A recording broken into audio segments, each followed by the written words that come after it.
Turkiyaga ishlashga ketmoqchi bo'lganlar ogoh bo'ling. Assalomu alaykum aziz tomoshabin. Ushbu xabar boshqalarga ham yetib borishligi uchun video ostiga bir dona like bosib, bizga obuna bo'lib qo'ying.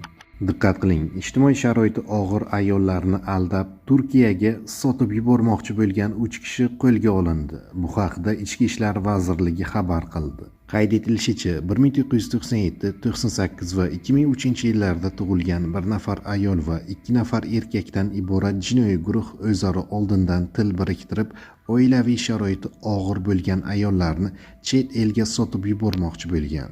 Ular Surxondaryo va Qashqadaryo viloyatlaridan bo'lgan 2 nafar ayolning ishonchiga kirib, ularni Turkiyaga ishlash uchun jo'natishni va'da qilishgan.